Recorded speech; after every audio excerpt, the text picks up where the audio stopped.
Ça marche, Voilà. c'est pas très grave. Voilà.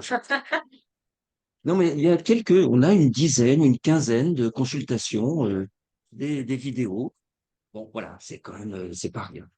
Donc, Véronique, vas-y. Donc, Véronique Dorner, anthropologue qui a beaucoup travaillé sur Haïti, sur les questions de terre foncière, et qui actuellement travaille essentiellement, je l'ai fait en parallèle, en intermédiation culturelle sur mandat des juges des enfants. Voilà. Et depuis très peu de temps, je participe aussi à une, à une association qui fait de l'accueil médiation pour les couples séparés dont l'un garde l'enfant et l'autre le voit dans un lieu sans qu'ils soient. Mais voilà, donc là, c'est un truc que je découvre et c'est très intéressant, en l'occurrence, dans le fonctionnement. Si, Camille. Eh ben, moi, c'est Camille David, entraîneuse de formation aussi. Je suis formatrice et médiatrice interculturelle je travaille plus particulièrement actuellement, notamment avec la PH Médiation et Radicalisation et j'accompagne les équipes PGJ et SPIP sur l'accompagnement, la réflexion des situations qui prennent en charge. Françoise Tendron, médecin de PMI, pédiatre à la Chauffette. Je suis ici plus en consommateur et très, très agressée par tout ce que vous faites et j'apporterai peut-être pas grand-chose, mais moi, ça m'apportera quelque chose. Donc, je vous remercie. Tu as quand même une grosse expérience de la PMI. Oui, de la BM, Oui, c'est quand même. vrai que ça Oui, fait un oui. parmi, c'est pas mal, surtout dans le 19e et le 10e. Oui, et euh, c'est vrai que ça aurait été très bien qu'on puisse travailler à ce moment-là, davantage ces aspects d'interculturalité. On les gérait comme on pouvait, et on manque chaînement de lieux de réduction à ce sujet. Oui, merci. C'est comme ça que ça passionne. Si. Je fais le lien parce qu'effectivement, la QAMI est un partenaire vraiment très important. Comme moi, donc Afan Rousseau, je suis psychologue clinicienne et j'interviens dans deux structures, un centre d'hébergement d'urgence avec des orientations du 115, je fais ça très rapidement, et un service d'accueil de jour et d'accompagnement social. Et j'ai envie de vous dire très très rapidement aussi que euh, au niveau du public accueilli, évidemment, cette thématique de l'interculturalité nous accompagne très régulièrement, avec tout le lit derrière de la difficulté de soins, j'allais dire de la difficulté aussi de communiquer les choses, euh, de l'isolement, des problématiques d'exil, etc. Et, et on essaie en fait de travailler en lien, surtout dans mes interventions. Je sollicite pas mal les organismes qui gravitent autour, tous les dispositifs d'action sociale, la protection de l'enfance, même le milieu carcéral, à travers des personnes qui ont des contrôles là, derrière, etc. Et, et donc, voilà, j'ai un petit peu cette expérience d'être au milieu de tas d'interlocuteurs et d'essayer pour amener les personnes au meilleur accompagnement possible en fonction de leur thématique, d'essayer un petit peu de décloisonner. Voilà, c'est le mot, je pense que tout le monde a été d'essayer de décloisonner, et c'est comme ça qu'on s'est On a travaillé rencontrés, ensemble à Vitry sur en fait, le centre d'hébergement d'urgence. sur la mise en place d'ateliers Voilà. où le théâtre était présent. Voilà, c'est vrai.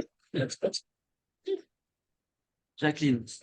Moi, je suis sociologue de formation, vice-présidente de l'association. Je fais pas grand-chose, sauf que là, je me parle. L'association est une grande chose, donc. Vice-président. Et donc, moi, j'ai travaillé sur les problématiques de la solidarité, en faisant une étude comparative entre la France et l'Angleterre. En ce moment, je suis toujours reliée à l'Université de Lorraine où j'ai une petite part aussi par des conférences et là, je viens de sortir une contribution sur l'oubli. Donc, à chaque fois, ma préoccupation interculturelle est un peu au centre parce que j'ai travaillé sur les émotions, comment les émotions peuvent être partagées entre des gens différents nationalités. Est-ce que l'oubli son pays d'origine, ce sont des problématiques qui je trouve, sont intéressantes parce qu'elles peuvent recouper la justice, par exemple. Quand il y a une amnistie, est-ce que les gens est-ce que la justice décide et est-ce que les gens suivent la population? Donc c'est toujours des problèmes très compliqués en fait. Et donc voilà, c'est surtout donc pour moi évidemment l'interculturel a une grande part dans mes réflexions. Voilà. Eh ben, merci beaucoup. Donc, si vous voyez quelqu'un qui veut se brancher, vous me le dites. Hein. Donc, Camille a accepté gentiment de nous faire prendre son expérience. Et donc, vas-y. Et du coup, j'ai choisi aujourd'hui de vous présenter des affiliés que j'avais créés dans le cadre d'une précédente activité. J'étais salariée d'une association qui s'appelle Ethno Art, ETHFO, comme l'ethnologie et art comme la pratique artistique. Et dans le cadre, donc cette association, c'est une association qui existe depuis 20 ans maintenant et qui propose, elle est portée par des anthropologues. Donc, c'est que des femmes. Parce qu'on arrive pas à recruter d'hommes et ouais, les hommes peuvent pas travailler dans l'associatif, je sais pas, il y a un vrai sujet, c'est un sujet, mais c'est pas celui d'aujourd'hui. Donc on est toutes les femmes qui avons un diplôme, ça pourrait l'être, c'est un prochain. Oui, non, mais oui. Dans le soir ou social. Ah bah oui, mais Oui. voilà, je pense Oui, il y a pas à chercher très très loin. il y a quelque chose à creuser. Et donc, on est toutes formées à l'anthropologie, c'est notre première formation, minimum Master 2, avec des compléments de formation et d'activités qui nous portaient plus vers la médiation. L'action de médiation, qu'elle soit médiation scientifique, médiation culturelle, le travail en éducation populaire, des choses comme ça. Et c'est une association qui, quand elle est née, était créée par des jeunes doctorants en anthropologie qui voulait absolument sortir la discipline de son huis clos universitaire. Donc, bah, l'anthropologie, c'est fini par des anthropologues, fait par des anthropologues, et puis ils se disent entre eux, ils sont contents. Mais après, ça sort pas vraiment du champ universitaire. Donc, leur première idée, c'était vraiment d'ouvrir cette discipline à tous. Donc, c'est né à Aubervilliers. Et au départ, c'était vraiment d'organiser des événements culturels, même si la pratique artistique était très, très présente. D'où Athinora. Puis, les rencontres ont fait que des enseignants, des professeurs sont venus voir les médiateurs et médiatrices de l'époque pour leur dire qu'ils étaient confrontés à des élèves dans leur classe qui étaient tous issus d'histoires de migration de leurs parents, qui cumulaient l'histoire de la migration, l'histoire de la colonisation, et ils se rendaient compte que ces gamins n'étaient pas du tout au courant de leur histoire familiale, de ces histoires-là, que eux étaient assez désemparés pour comprendre ça. Donc, ils ont demandé à ces jeunes docteurs en anthropologie d'intervenir en classe et de parler avec eux de l'histoire de la migration, de colonisation. Donc, c'est né comme ça. Puis, petit à petit, l'association s'est considérablement développée, ouverte à un public beaucoup plus large, puisque des ados, on est passé à travailler avec des adultes, avec des parents, avec des adultes dans un cadre beaucoup plus large, avec les professionnels qui nous proposaient des formations. Puis formation, c'est aussi devenu des temps d'analyse de pratique, et tout un travail également en détention, hommes, femmes, euh, dans des cadres d'ateliers dans lesquels on faisait beaucoup intervenir la pratique artistique. Voilà. Puis, de fil en aiguille, dans tes rencontres et dans tes expériences, à côté de cette médiation plutôt scientifique avec pratique artistique, on a développé tout un autre camp d'activité qui était finalement beaucoup plus de la médiation interculturelle. On se rendait compte qu'on sollicitait euh, pour travailler avec des groupes, avec des adultes, notamment beaucoup, autour de la question, une posture un peu de médiation entre les langues, médiation entre les univers culturels, les univers religieux qui interpellent beaucoup les professionnels qui ont tendance à les sidérer. Dès que la religion apparaît, les professionnels il y a un blackout, ils savent plus du tout ce qu'il faut faire. C'est comme s'ils étaient empêchés de penser par le sujet religieux. Et donc, on intervenait dans ce cadre-là. Moi, j'ai travaillé pendant 10 ans cette association avec des années autour.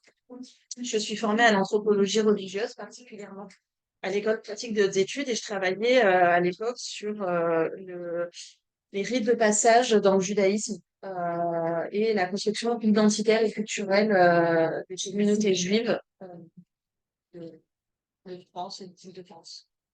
Donc, il y avait vraiment la question de la construction identitaire à travers le religieux, à l'adolescence, qui fait vraiment c'est de travail et de mes sujets d'intérêt.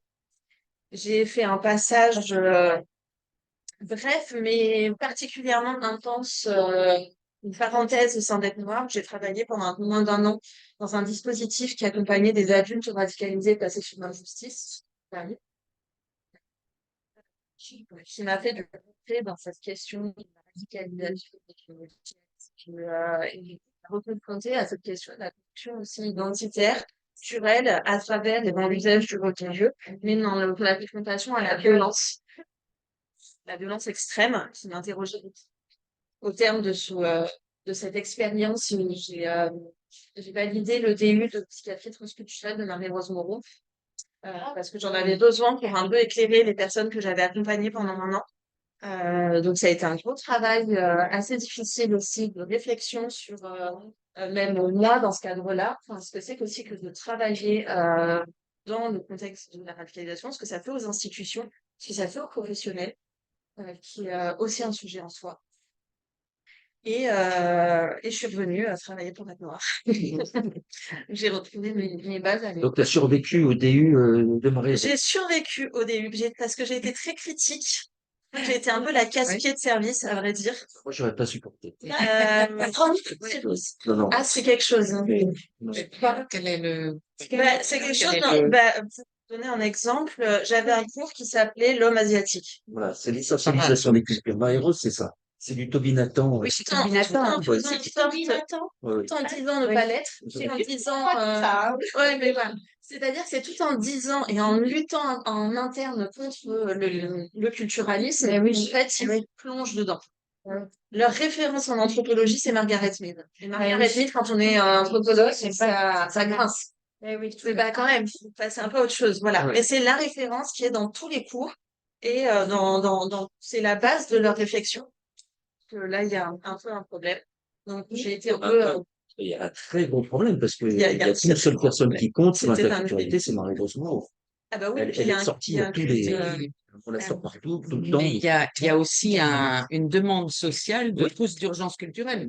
ouais. Je veux dire, Exactement. dans la formation des juges, on se rend compte que ce qu'ils retiennent, c'est la famille africaine. C'est pas comme s'ils avaient tout d'un coup une recette. Parce qu'il y a un besoin, Et c'est ça il y a un peu, ça voilà, de littérature.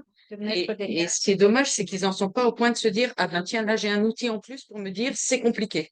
Je vais interroger les Et gens. c'est Ils en prennent une c'est ce qu'on recette. essaye C'est dans l'impression que ça donne. dans ton intervention, Ariel, justement, de faire passer. C'est méchant. Ah, mais Je sais pas si tu arrives à Peut-être que- suivre. Peut-être que ils en pensent beaucoup D'accord. plus que ça. Hein? Quand ils voient ce qu'ils retiennent, c'est ce qui leur plaît, quoi. Ouais. Est-ce que tu arrives à suivre, Ariel? Oui, j'entends très bien. Et donc, je suis tout à fait. Mais sur cette question pratique, il y a évidemment une question secondaire qui est la disponibilité pour se Ouais. poser des questions et se former et intégrer ça. Donc, moi, j'ai monté une formation à l'interculturalité à l'école de la magistrature qui venait compléter et doubler la seule autre existence qui s'appelle Famille du Maghreb, d'Afrique de l'Ouest et de Turquie. Euh, voilà, et dans laquelle on retrouve Martine de Maximi, quelques personnes de Miss Salas, etc. Donc, et Véronique, si je ne m'abuse, avec Absolument.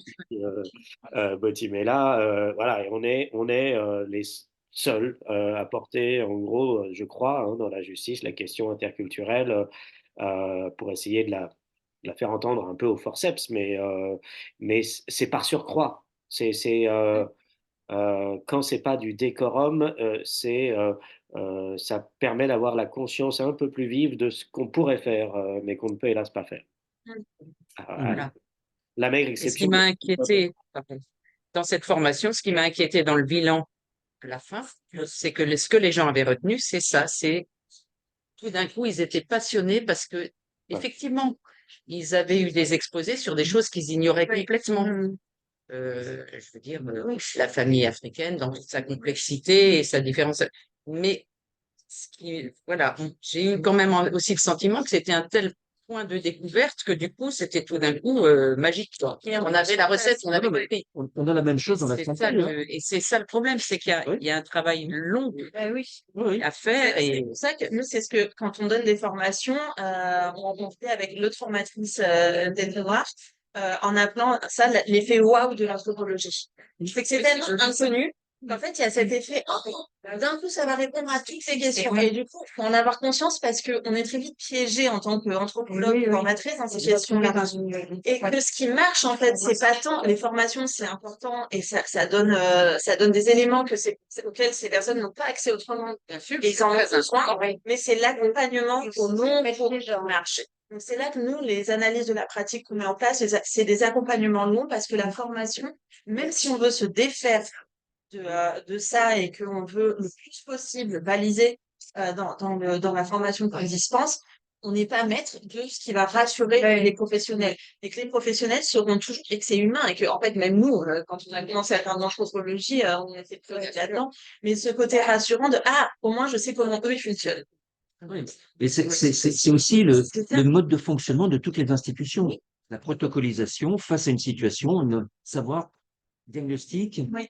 Et thérapeutique. que du coup, des professionnels qui sont pris dans ces injonctions, à la suite de ce VIE, j'ai intégré parce que je voulais voir très très concrètement comment ça se passait. Donc j'ai participé pendant un an à un groupe de thérapie transculturelle. J'étais co-thérapeute pendant un an. Et on voit bien que en réalité, toutes les injonctions qu'il y a autour, euh, les professionnels ont beau être dans une démarche vraiment honnête pour eux, enfin, ils veulent réfléchir, en fait, ils ne peuvent pas.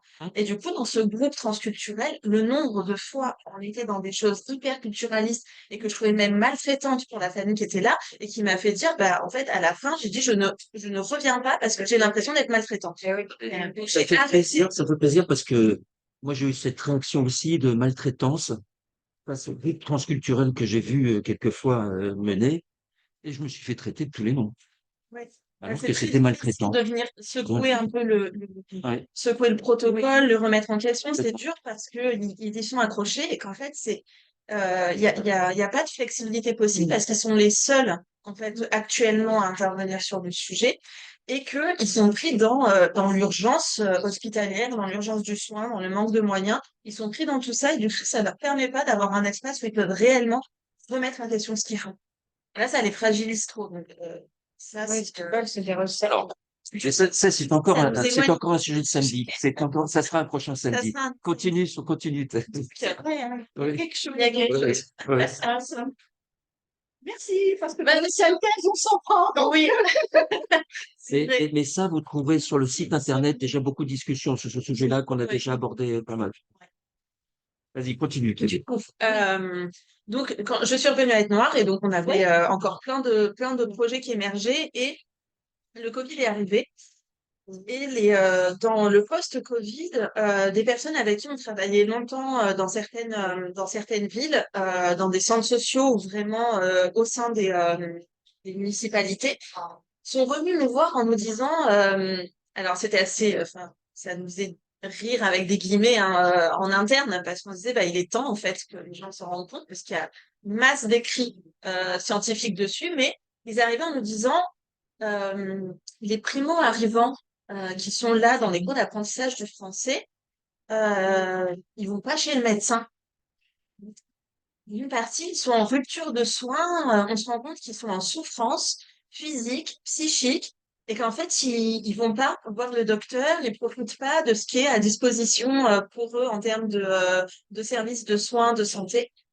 Et du coup, ça se manifeste notamment dans les cours de français langue étrangère, d'ASL, En fait, ils vont voir le formateur et ils déposent le formateur ce qui va pas. Donc, ils arrivent tous les jours en disant j'ai mal au dos, j'ai mal là, ça va pas, voilà. Et que le formateur est en fait démuni face à ça.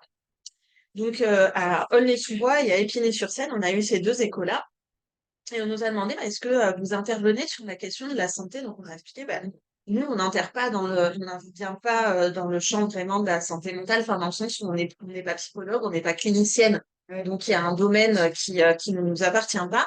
Mais en revanche, ce qu'on peut faire, c'est plus des ateliers pour amener à parler des représentations diverses de la maladie et du soin. Comment on dit qu'on est malade dans les différentes langues, le vocabulaire qu'on utilise, les expressions qu'on utilise et comment on se soigne. Ça, on peut le faire et ça peut être une entrée pour ensuite faire de la médiation, du lien entre les systèmes qui existent de traduction, voilà, on peut bénéficier d'interprètes, les lieux qui existent, qui accueillent comment, voilà. Sachant que généralement, dans les cours de FLE et d'ASL, ils ont normalement un accès voilà, à comment ça fonctionne le système sanitaire français. Ça, c'est la théorie. On l'a fait à Vitry dans les Ouais. C'est le minimum. Mais du coup, là, ça permettait de prendre conscience aussi aux formateurs de l'importance de travailler sur cette question-là.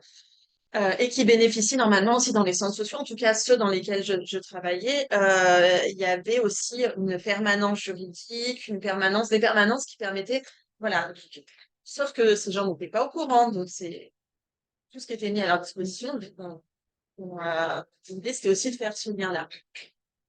Donc, on a commencé, et donc j'ai pour le coup pris en charge ces ateliers-là, et j'ai créé comme ça des ateliers, donc pareil, on n'a pas non plus énormément de temps, on est aussi pris dans cette injonction de temps qui n'est pas extensive, et donc je pouvais mettre en place 2 ateliers dans chaque groupe d'apprenants en langue française. Donc à Aulnay-sous-Bois et à Épinay-sur-Seine, et à Épinay-sur-Seine, c'est vraiment des groupes qui tournent dans les centres sociaux tous les 6 mois, il y a 2 nouveaux groupes. Donc là, c'était vraiment pour le coup un terrain, parce que je passais mon temps dans ces centres sociaux à faire des ateliers avec ces groupes primo-arrivants avec des niveaux de langue assez disparates. Donc la question s'est posée de comment travailler d'abord cette question de la présentation de la maladie avec ces groupes-là. Comment rentrer dans la parole, comment rentrer dans ces sujets-là qui ne sont pas évidents à présenter, qui ne sont pas évidents à dire, surtout dans la société française où c'est quand même... et d'ailleurs, ça, je crois que j'en avais déjà parlé la dernière fois, mais le regard que la société française peut porter sur des pratiques de soins qui ne sont pas biomédicaux, surtout quand ils sont liés à la question de la magie et de la religion, c'est quand même quelque chose. J'ai eu, en sortant d'un atelier où je faisais donc, mon petit exercice, j'ai eu deux bénévoles qui venaient me voir à la fin pour me dire ah mais du coup votre travail c'est pas du tout de les convaincre que leur croyance c'est absurde. Ah oui d'accord. Oui c'est ça ça me dépend. Ah ouais, je dis bah oui bienvenue effectivement c'est pas mon travail tout simplement parce que c'est pas absurde non plus. Donc voilà, on venait de loin. Enfin, c'est-à-dire que leur contexte, c'est d'être confronté à des bénévoles. C'est les bénévoles. Les formateurs, il y a un autre. Ouais, mais combien de fois, mais combien de fois je me suis retrouvée à avoir que des bénévoles parce que le formateur ne donnait pas le cours, parce que le formateur est sur autre chose. Donc c'est les bénévoles qui seuls gèrent. Et là, Et puis le formateur, c'est pareil. Enfin, alors moi pour le coup, j'avais à chaque fois des formateurs plutôt fins. Pas tous les coups. Mais ça m'est arrivé une fois d'avoir une formatrice qui était bon, jamais vraiment réussi à avoir accès à elle, mais je sentais que c'était compliqué. Mais sinon, les 2 fois, c'était des formatrices d'ailleurs très fines, qui étaient à l'écoute. Mais j'ai eu des groupes où le formateur n'était pas là et c'était les bénévoles qui géraient. Et du coup, c'est en fait, des personnes qui sont confrontées à des professionnels qui les accompagnent et qui portent sur eux déjà un jugement extrêmement dévalorisant. Très paternaliste aussi. Voilà, où j'ai aussi entendu, ce sont des flemmards, ils veulent pas faire, il y a plein de choses à leur disposition dans la ville, et ils ne pas. Voilà, ça, il va, quoi. Donc, ce que j'ai conçu, du coup, c'est donc, sur ces 2 ateliers, où je me suis posé la question de comment on les fait rentrer dans le sujet, avec l'idée qu'en plus, il y a le vrai tabou pour eux de est-ce que vraiment je vais parler de moi et de mes croyances? Alors, je sais très bien comment c'est regardé. Donc, j'ai créé un photolangage. Il y a le photolangage, l'outil clinicien par excellence. Et là, je me suis dit, banco, mais on va créer un photolangage ethnopsy ou ethno, enfin, je ne sais pas du tout comment appeler ce corpus d'images qui n'a cessé d'évoluer parce que je vous ai ramené, il y a quand même tout ça de blocs d'images que j'utilise au gré des ateliers. Alors, il y a un photolangage qui était déjà existant, qui a été fait justement, c'est un label photolangage. C'est une marque déposée, c'est Claire Ouais, Bellil qui l'a, c'est une c'est déposée. Claire Bellil qui a Il y déposé a la un marque. photolangage interculturalité et santé. Alors, c'est pareil, j'ai C'est vu vieux, hein, j'ai c'est vu vieux. le petit fascicule, je me suis étranglée. Oh oui. Non, j'y suis pour rien, là. J'y suis pour Ouais. rien. Je dégage toute responsabilité. Ouais, ouais, ouais. Et pendant hésiter. Hein? Mais très Pendant clairement, il hésiter, n'y a pas d'anthropologue pour travailler sur. Ah, d'accord. Non, mais je les connais parce Tu que les c'est connais. c'est des éducateurs pour la santé qui ont beaucoup Ouais, travaillé sur les questions de toxico, ouais. voilà. Donc il y a des photolangages. Mais, D'accord. alors, si, c'est celle-là. Si, si, c'est ça, Non, là, Michael. c'est le petit fascicule. Ils ont renoncé, ils se sont dit, OK, Oui. on fait rien. Alors, c'est pas. Ouais. Je me suis bien dit que C'est ça pas allait comme ça. vraiment interroger Oui, non, non, nous, moi, je sais ces bien. questions de. Vas-y, vas-y. Vous connaissez, Alors, mais du coup, moi, le non. photolangage, normalement, c'est un outil clinicien qui est un corpus de photos plus ou moins figuratives ou abstraites et qui vont servir de support à la représentation et à la projection. Donc, on va poser une question au groupe suivant le sujet qu'on veut travailler. Je parle sous la supervision du coup de la psychologue. Mais on dispose toutes les On en a images. fait un photolangage chez vous d'ailleurs. Oui, c'est un On l'a fait parce que j'avais fait un photolangage sur les toxicos et on l'avait fait au CHU Par exemple, il y a 10 ans. Hein. Voilà, là on est sur du complètement figuratif par rapport au sujet. Oui, Voilà. d'accord. Ça me rappelle Mais tellement Ah oui. du coup, l'idée c'est d'avoir une question et ensuite on laisse les personnes prendre le temps d'observer les photos, de D'accord. choisir une ou deux photos, enfin une photo qui va répondre à cette question D'accord. pour incarner le sujet.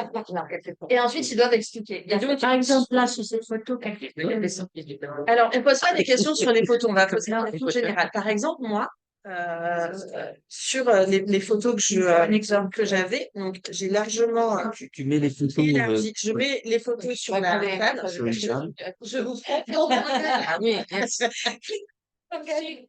C'est de la triche parce qu'Ariel, il le Là, fera pas. mais fais-le, d'accord. Mais attendez, parce qu'il y a beaucoup trop. Il y a des photos que je n'utilisais pas. Oui, donc, t'as peut-être pas besoin de toutes les mettre. Hein. Non, non, on va pas toutes les mettre, mais parce Alors, qu'il on y va a voir les un photos, exemple. il y a les photos qui viennent du photolangage. Ça, c'est celui-là. Ah, c'est celui-là quand Et même. après, moi, j'ai sélectionné, j'avais beaucoup d'autres photos qui sont réparties dans différents dossiers. J'ai beaucoup plus élargi. Donc, j'ai des photos comme ça. Voilà, si j'en mets un peu sur la. Donc là, on va trouver l'art est rapide. C'est ça. Ce sera encore plus exclu parce que du coup, il peut pas avoir les photos. Je fais exprès, sans mettre pas. C'est vrai qu'il est très intéressant parce que c'est un outil de projection. En même temps, il est simple à transporter, à utiliser. Mais oui, Donc, oui, oui, oui, oui. Oui. déjà, Il n'y a pas besoin d'appareil, de trucs comme ça. Ça, moi, je vous Oui. montre un peu des. Mais c'est pas. Après, voilà, il y a les photos. Oui. Oui. Il y a les photos plus claires. Voilà. Là, et Ouais, non, sur la table, je les ai pas, mais sur celle que Véronique a montrée, j'ai vu. T'as vu, d'accord. j'en mets un Très peu bien. comme ça. Et là, donc là, je posais. Ouais, je posais deux questions. En fait, il devait choisir deux photos. J'arrangeais un peu la question aussi en fonction du niveau de langue, parce que la langue, vous le savez, ça joue beaucoup, beaucoup. Et du coup, l'idée, c'était, voilà, d'où l'intérêt de passer par l'image. Et là, c'était choisir une photo une photo qui représente la bonne santé et une photo la mauvaise santé. Donc déjà là, on est sur un niveau de langage qui, en fonction des groupes, était plus ou moins facile et voulait, enfin, raisonner plus ou moins différemment. Donc, parfois, il est arrivé avec le formateur qu'on réduise même à bien, pas bien, pour soi, pour que ce soit le plus compréhensible. Et donc, parmi ça, il devait choisir, du coup, une photo de bonne santé, une photo de mauvaise santé, qui serait le point de départ un peu à des échanges, voilà, sur comment on se représente le fait d'être pas bien. Est-ce qu'être pas bien, c'est être malade? Qu'est-ce qu'on appelle maladie? Qu'est-ce qu'on nomme autrement? Et ensuite arriver vraiment jusqu'à l'étiologie, hein. Qu'est-ce qui va provoquer la maladie? Comment elle arrive? Et jusqu'aux soins. Moi, je participais au photolangage pour être vraiment voilà sur le même et puis pour les aider parce que c'est un exercice qui est pas facile surtout quand ça fait pas du tout partie des codes de chacun de prendre une photo. Enfin, il y en a qui étaient vraiment c'était très compliqué pour eux de choisir une photo pour répondre à une question. C'est quand même un truc très particulier comme exercice. Donc le fait de moins commencer à le faire, ça leur permettait de comprendre un peu plus l'exercice. Et là-dessus, je suis très vite devenue assez maligne, je sais pas.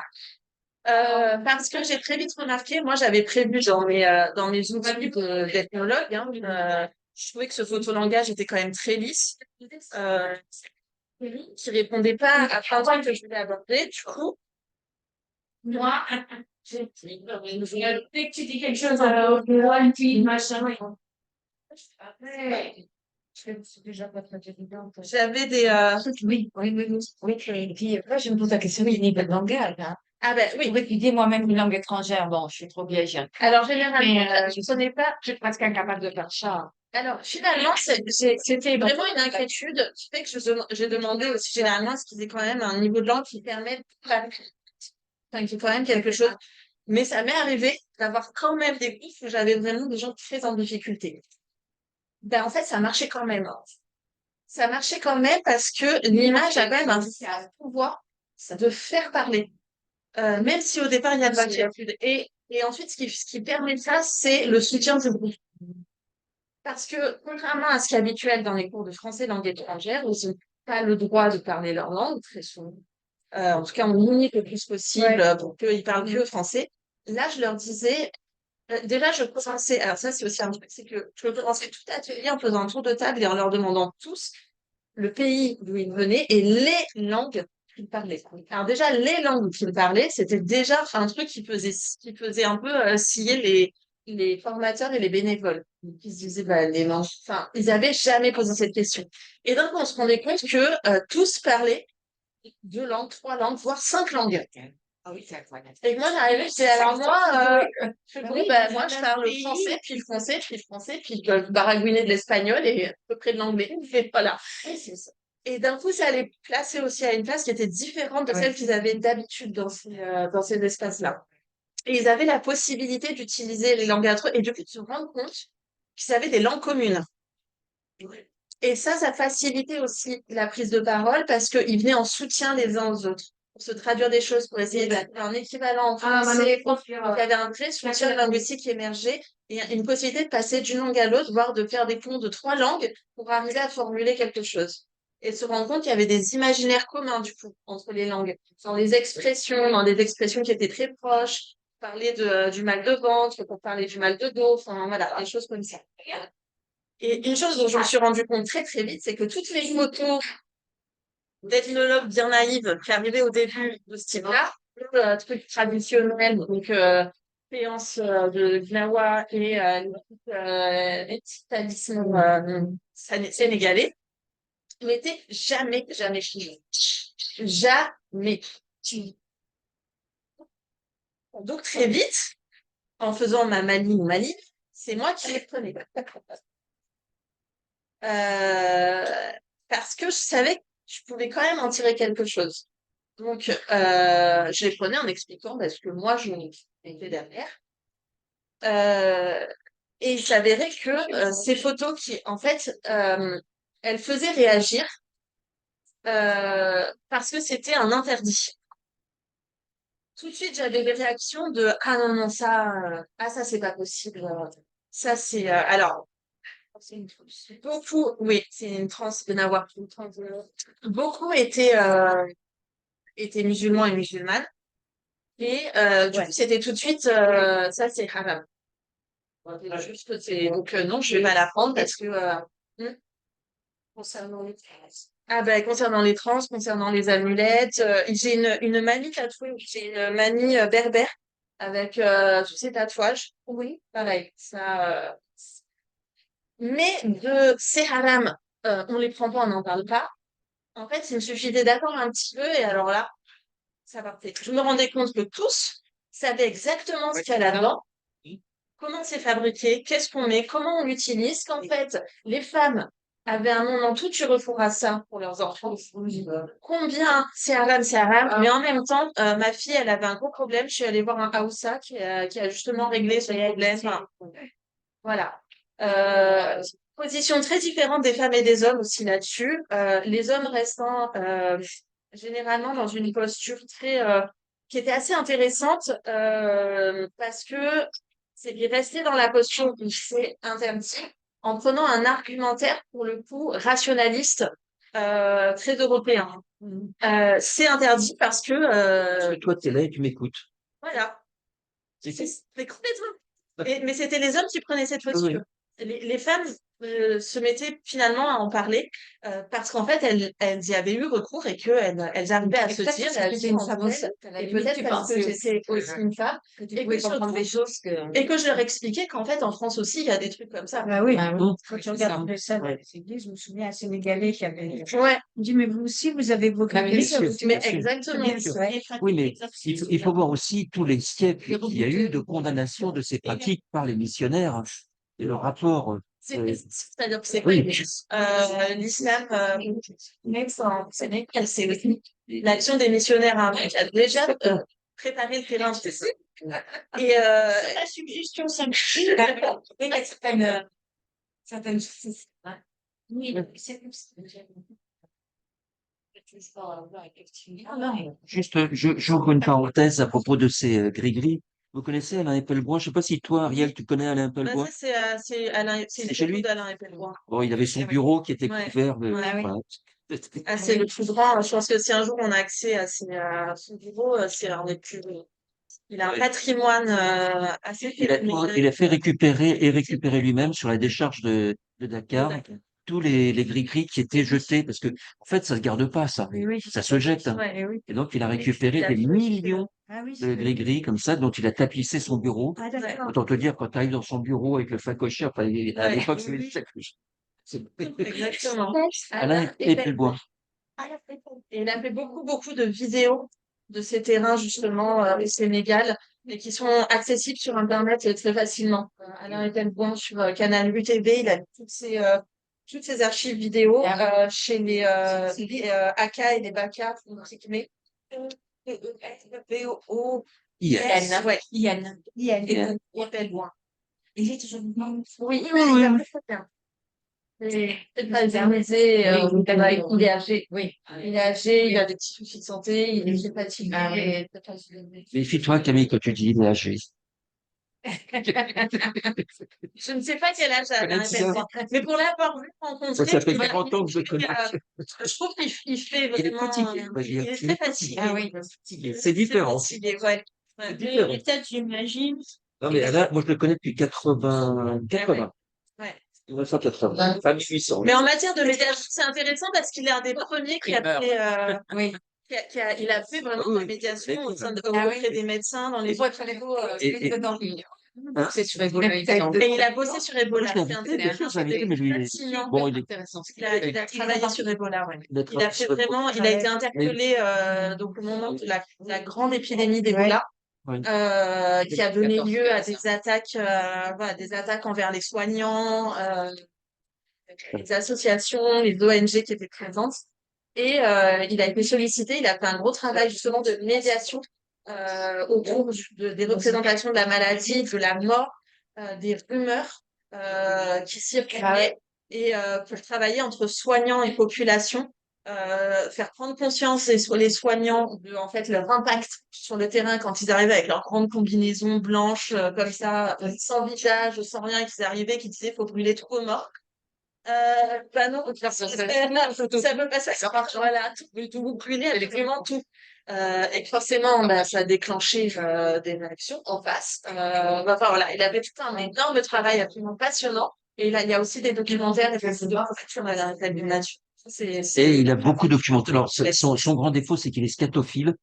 Et il a fait Oui, un peu, ouais, toute une documentation extrêmement riche sur les toilettes anales des enfants ouais. en Afrique de l'Ouest.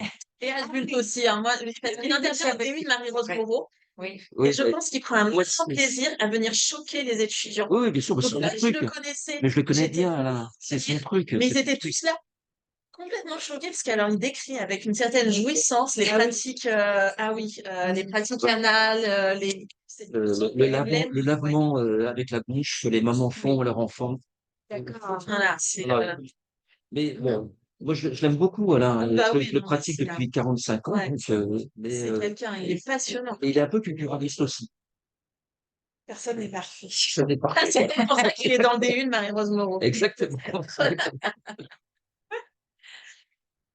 Enfin, voilà, d'Alain et Pedban, on en revient à mon atelier.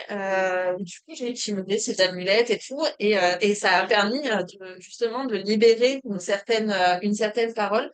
J'ai une femme qui s'est mise ce chemin en prenant celle-là. Elle était marocaine. Et là, elle s'est mise à pleurer. Et là, je me suis dit, ah bah c'est là qu'en fait une clinicienne aurait été pas mal finalement, parce que qu'est-ce que je fais des pleurs de cette femme qui s'écroule.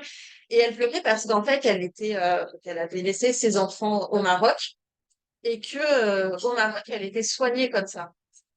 Et que là en France elle avait plus ça et qu'elle était complètement perdue. Donc je l'ai à la fin de la séance, enfin, je suis allée la voir. Là, je sentais qu'elle ne pouvait pas en parler devant tout le monde, donc je suis passée à l'autre en lui disant on a le temps. Mais du coup, je lui ai dit qu'il existait en France des réseaux, enfin, que notamment en Aubervilliers, je sais qu'il y en a, enfin, qui permettent, qui organisent des lilas euh, de temps en temps. J'avais une collègue qui avait assisté à une lila comme ça à Aubervilliers. C'était possible, mais par contre, je connais pas les personnes, les liens. Mais voilà, ça la mettait vraiment, ça l'ébranlait de ne pas pouvoir avoir recours à ça ici, pour se soigner et pour gérer sa souffrance quand même. Mais bon, sinon, les trois quarts du temps, ces photos n'étaient pas prises, mais j'avais vraiment, j'étais confrontée à beaucoup de questions qui me venaient dans le cadre de ces ateliers. Parce que ce qui revenait le plus souvent, c'était la question de la solitude et de la tristesse. La solitude et la tristesse qui était un sujet majeur et qui était le déclencheur de toutes les maladies. Il y avait vraiment la, la solitude de la migration qui était vraiment en cause. On était dans un nouveau monde où les liens sociaux n'existaient plus. Le barrage de la langue est énorme. Et, euh, et que cette solitude, elle expose plus à la tristesse. Laquelle tristesse fragilise. Et comme elle fragilise ce qui permet de se renforcer, en fait, les remparts du corps, les remparts, tous les systèmes de protection, et ben, ça permet à la maladie de s'instaurer, de s'installer, et généralement de s'installer longtemps. Mais à partir de là, qui est plutôt quelque chose d'assez classique finalement, enfin, dans l'explication étiologique, assez partagée, je constatais que du coup, ça dérivait vers une culpabilisation de la personne. C'est-à-dire que d'un coup, cette charge de la tristesse, de l'élément extérieur qui vient expliquer la maladie, elle n'est pas portée par le groupe, elle est portée par l'individu seul. Et l'individu seul, c'est souvent la femme seule. Elle porte la responsabilité de sa souffrance, c'est-à-dire que si je suis malade, c'est parce qu'en fait, je suis pas bien dans ma tête. Donc, c'est de ma faute. Et tant que je vais pas bien dans ma tête, en fait, je suis malade et potentiellement ma famille, ça sépare de ma famille. Donc, la responsabilité devient énorme de porter sa propre maladie en responsabilité, plus potentiellement la maladie. Et là, je trouve qu'il y a un truc justement je pense qu'il peut, il y a une question à se poser. à analyser dans ce mécanisme de migration de porter l'individualité de la réponse, de l'explication de la maladie et potentiellement de sa réponse. La dépression devient, on peut la dire, elle est dissible, mais elle est un poids supplémentaire. C'est ma faute. Parce que je suis en dépression, donc tout ça, c'est ma faute. Et on est dans un truc un peu vicieux comme ça. Enfin, ça, c'est pas que la migration. Oui, Sur le pas. terrain même, tu trouves la même Oui, culpabilité. voilà. Oui, c'est vrai. Je pense Parce que aussi, oui. moi, je travaillais là-bas, c'est quand même Ouais. Oui. beaucoup Oui, oui, la maladie, de c'est quand registres même quelque chose qui, oui, oui. domination, soumission, Ouais. possession, culpabilité. C'est un complexe très multiforme et qui gère la maladie. Alors, la différence, c'est que là-bas, tu as le milieu social Ouais. qui donne un système explicatif cohérent, Ouais. alors qu'ici, c'est l'hôpital Et puis, il et y le a aussi somatique. cet élément que là-bas, ce que tous me racontaient, c'est pas toi qui dis que t'es malade. Enfin, ça revenait vraiment tout le temps. C'est quelqu'un de la famille qui te dit que t'es malade. Notamment pour la dépression. C'est quelqu'un qui te dit Oui. que t'es trop triste. Donc, il y a des échelles dans le vocabulaire des différentes langues. Il y a des échelles de tristesse. Et vraiment, la dépression correspond à l'échelle la plus avancée. C'est la tristesse où il y a pas de vie. C'est la non-vie. Tout s'arrête. Dans les différents vocabulaires, ça correspondait vraiment à ça. Et du coup, ça, c'est quelqu'un de la famille qui vient. Enfin, il y avait un truc d'annonciateur de ça. C'est un système. Ouais, C'est complètement. systémique. Ouais. Mais et qui Qui est ici, cassé ici. voilà, qui est cassé ici parce que du coup, c'était là, ça devenait à elle. C'est toujours les femmes, parce que les hommes, ils en parlent pas trop de ça. C'était à elle de s'auto-dire, enfin, de s'auto-diagnostiquer, de se dire qu'elles allaient pas bien. Et ça rajoutait quelque chose d'un poids, enfin, d'une autre responsabilité. En fait, il y a un tissu social, effectivement, qui s'est trop délité et qui porte plus, en fait, tout ça. Donc, qui est déjà assez problématique. Donc, qui était pour moi un élément à pousser aussi dans la réflexion. Ça, je vous balance des choses que j'ai pas le temps de plus analyser que ça. Hein. Je vous balance Non, mais les amis que j'ai données. c'est ta thèse. Non, c'est merveilleux. C'est grand geste. Si t'es pas là, t'as pas le droit de rire, Ariel. C'est bon. C'était très intérieur. Ouais. Et ouais, plein de plus. Ouais, c'est ça. J'ai vraiment énormément de choses, mais pas assez analysées.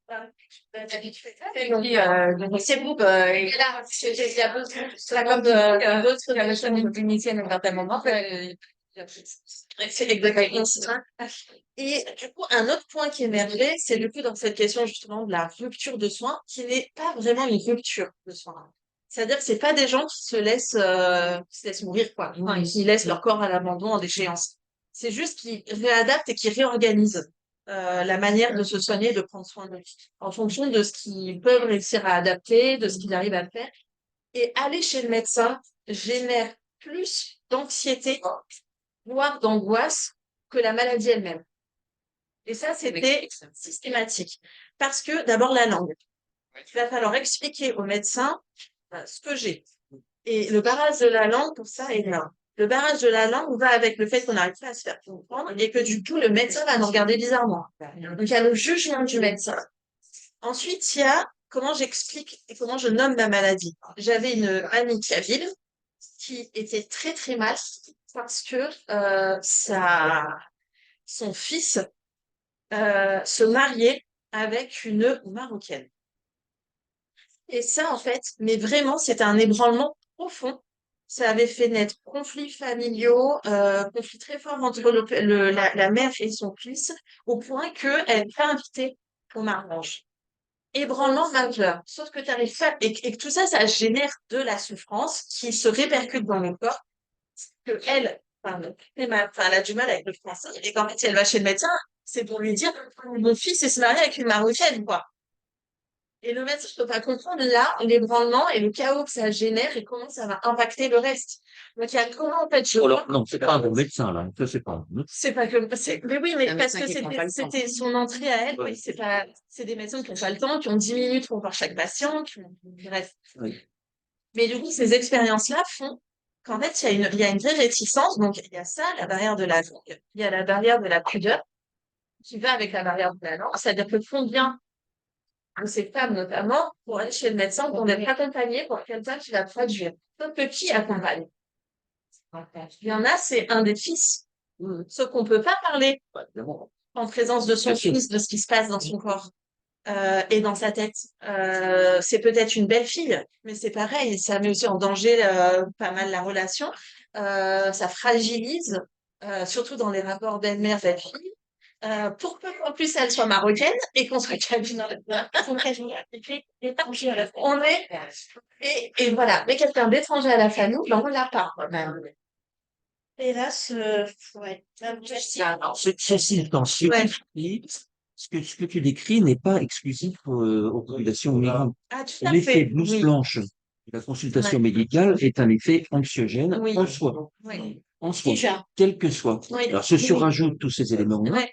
mais Qui génère vraiment pour le coup un blocage. blocage. Mais c'est un système expliquant aussi les non-recours de populations sûr. tout à fait intégrées. Ouais. Tout à fait. C'est-à-dire que En plus, pareil, la complexité administrative, qui déjà pour nous est compliquée, mais alors quand tu maîtrises ça, c'est ça dépasse. Complètement.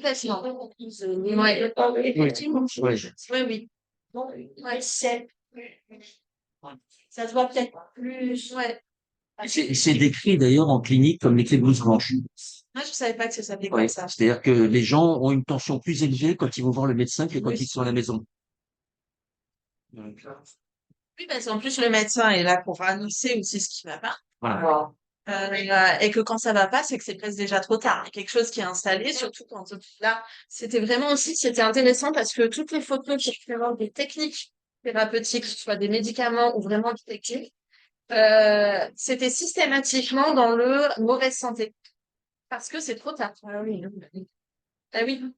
Alors que moi, j'aurais pu me dire, justement, il y a le soin, donc c'est que ça va mieux, c'est que ça va se non, c'est trop tard. Et du coup, ça veut dire qu'il y a vraiment quelque chose qui est déjà installé, sur lequel il faut agir, mais qui est trop tard. Donc voilà, on avait, enfin, il y avait beaucoup de choses qui réapparaissaient, du coup, de choses qui pouvaient être. Alors, par exemple, sur les photos complètement abstraites, combien de fois j'ai eu ces photos-là, ou des photos de plage, ou et ça, la mer qui pouvait à la fois être, c'est le repos, c'est les vacances, et à la fois, c'est le danger absolu. Voilà. Donc, on a non seulement des parcours de migrants, la mer, elle représente la mort, et après, et ça, pareil, c'est la joie des choses auxquelles on s'attend pas.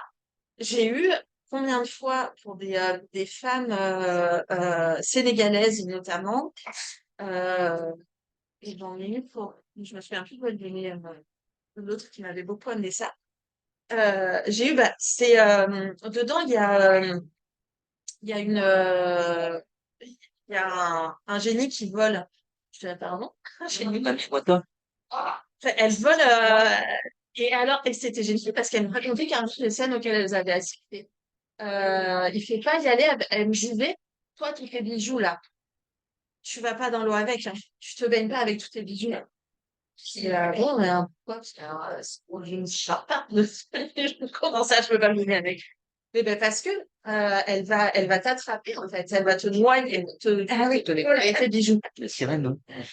Et alors, elles étaient là un petit peu en disant, mais au début, elle ne voulait pas trop y aller pour me raconter ça, toute cette importance de l'eau et de tout ce qui va avec. Je leur dis, ah, mais vous savez, nous aussi, on l'a en fait, ce personnage féminin. Et alors là, tu vois, on est tellement rationnel, laïque et tout ce qu'on veut. Je leur dis, mais bien sûr. Et du coup, je leur ai sorti des images. Alors, elles étaient fascinées de ces images de la sirène. Et alors, ça a été, mais je sais pas combien de temps passé à échanger sur les différents antibiotiques qu'il y a dans l'eau, ce qu'elles font, qu'elles peuvent, qu'elles chantent, mais que systématiquement, elles attirent et qu'elles attirent dans l'eau. Et que parce que l'eau, c'est quand même un peu inconnu, et que c'est un grand danger aussi. Et du coup, ça a permis, notamment à des femmes qui pouvaient avoir connu cette traversée migratoire, de pouvoir trouver un moyen aussi d'en parler, mais autrement, de l'exposer, mais sans s'écrouler non plus, sans être dans quelque chose qui allait les emporter justement au fond de l'eau. on parlait de ces entités qu'on croisait. Et là, le travail justement de médiation entre tous leurs univers culturels, les univers culturels européens, pour moi, là, ça prenait son sens parce que on n'était pas juste dans une médiation de l'autre exotique et du rationnel, mais dans une espèce de médiation transversale, en fait, où tous, on était en train de raconter toutes les histoires qui nous composaient sur des pratiques, on se rendait compte que moi, des pratiques que m'avait apprises ma grand-mère correspondaient à des recettes et des pratiques qu'elles aussi avaient apprises. On croisait des expressions. On se rendait compte qu'il y avait des expressions finalement qui voulaient dire la même chose. Encore le mal de dos, mais il y a quand même un espèce de conte universel à la petite échelle constatée, mais le mal de dos, c'est que tu portes ton poids. Il y a cette représentation symbolique mais de quelque chose que dont tu dois te délester à un moment donné. Le mal de ventre, le ventre et la tête. Bah, le ventre et la tête, dans toutes les langues que j'ai vues, ça fonctionne ensemble, en fait. Le mal de ventre vient de là et il y a quelque chose de vraiment. Et un autre sujet massif qui a été beaucoup abordé, c'est la question de la grossesse. De la grossesse, c'est de l'accouchement en France qui relève en réalité beaucoup d'elles d'un vrai traumatisme. Il y a beaucoup dont elles ont jamais parlé. Jamais. Mais alors, l'arrivée, l'échographie, j'arrive, je suis enceinte et là, boum, on me pose un truc et boum, je vois ce qu'il y a dans mon ventre avec mon mari à côté. C'est une extraction. Et puis là, d'un coup, il y avait un espace où elles pouvaient tous se raconter ça. Et c'était normal d'en parler et ça leur faisait du bien. Et ça faisait tellement du bien que beaucoup m'ont demandé de revenir, de refaire d'autres séances. Et qu'il y a carrément une association, donc c'était un centre culturel berbère, kabyle précisément, à Ivry-sur-Seine, euh, qui après ces séances, on a longuement discuté avec la coordinatrice et les responsables de la ville parce qu'il y avait un vrai besoin de continuer ce travail parce qu'en fait il y avait des choses qui avaient émergé et je pouvais pas laisser ces femmes, enfin, c'était un peu trop difficile pour moi de les laisser sans plus rien derrière et ça a fait naître un groupe de parole. Après ces des séances, on a réussi à faire des bidouilles de financement et ça a donné lieu à un groupe de parole qui existe depuis 3 4 ans, qui existe toujours aujourd'hui. Et donc, c'est un groupe de manus, de manus kabyles qui ont en gros, les plus jeunes, c'est 45 ans, donc c'est pas des manus. Mais elles sont deux. Et les autres, on va jusqu'à 85 ans quand même. Et avec des ah oui, et puis des numéros de langue qui fait disparaître ça. On a autant des familles qui parlent un excellent français parce qu'elles ont été chez les sœurs blanches. Donc elles ont un français mais absolument parfait, impeccable, la structure des phrases est nickel. Enfin, elles parlent mieux français que moi.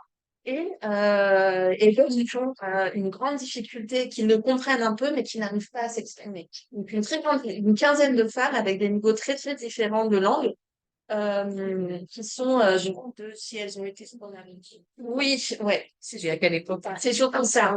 Et qui sont arrivées en France. Alors, elles, quasiment qu'une parlait arabe. Ouais, c'est quasiment. Arrivées en France par regroupement familial pour la grande majorité, arrivées avec rejoindre un mari qu'elles ne connaissaient pas. Des histoires de mariage, d'alliance et de couple, d'une violence qui se passe là. Mariée, il y en avait une, elle était mariée à 14 ans. Donc, elle m'a amené son mariage à 14 ans. Quand l'autre qui est à côté raconte pareil, moi c'était un petit peu avant, moi un petit peu après, enfin, ça se raconte toutes ces histoires. Et du coup, c'est un groupe de parole qui a émergé de ça, auquel j'ai additionné une psychologue clinicienne parce que là, la question du traumatisme était majeure parce que il y avait l'identité kabyle en Algérie, donc il y avait la guerre la colonisation, la guerre d'Algérie, les années noires, tout ça, qui étaient des violences cumulées, donc elles avaient vécu, on est sur toutes les formes de violence possible, la torture, le viol, les enfants, enfin, tout ce qui était possible et imaginable. Et du coup, avec moi, m'a rejoint pour animer ce groupe de parole une clinicienne avec qui je travaille depuis longtemps, qui elle est, et c'est là que c'était très intéressant parce qu'elle était justement de mère marocaine et de père kabyle. Donc, cette alliance qui, pour le coup, on est souvent comme un chef totem chez ces femmes. parce que beaucoup d'entre elles avaient un fils qui s'était marié avec une femme marocaine. Et que il y Elle avait... aurait pu être berbère. Ah oui, mais ça, c'était même pas le sujet, quoi. C'était marocaine. Oui, mais c'est Ouais. juste. Ah oui, mais complètement. Voilà. Ouais. Et là, du coup, Sarah incarnait quelque chose. Euh, et du coup, voilà, elle avait ses origines aussi kabyle. Donc, le kabyle, elle le parle pas, mais elle l'entend, elle comprend un peu. Et du coup, elle passait, elle arrivait à comprendre certaines choses. Du coup, ces femmes se trouvent un plaisir fou à lui parler kabyle, à lui apprendre des mots. Enfin, il y avait un vrai investissement. Elle devenait leur petite fille symbolique. Enfin, bon, il y avait tout un concept qui était très riche qui se jouait. Et voilà, ça a permis de raconter, de parler de beaucoup de choses, de leur migration, de l'intimité du donc, pareil, elles n'avaient jamais parlé. À qui on parle en France de ce culte, de Il y ce a des groupe copines avec qui conjugal. échanger. Alors, c'est ce groupe qui fonctionne Ça, comme ça. c'était là. Mais je me rends compte que même là, certaines sont très, très intimes et du coup, elles connaissent les anecdotes des unes et des autres et ça fonctionne comme ça. Mais d'un coup, de pouvoir en parler encore à quelqu'un d'autre et que ce soit, et que surtout en parler à quelqu'un qui n'est pas kabyle, il y a une sorte de reconnaissance qu'on peut en parler aussi en Europe. Et moi, je me rendais compte que j'avais une place particulière parce que elle voulait m'épargner sur certains sujets. Par exemple, la guerre d'Algérie. Un jour, j'ai dû rater une séance. Et Sarah était seule. Elles ont tout déversé sur la guerre d'Algérie. Le colonial. Et la colonisation de la guerre d'Algérie, dont elle n'avait pas parlé. Et en fait, elle voulait m'épargner ça.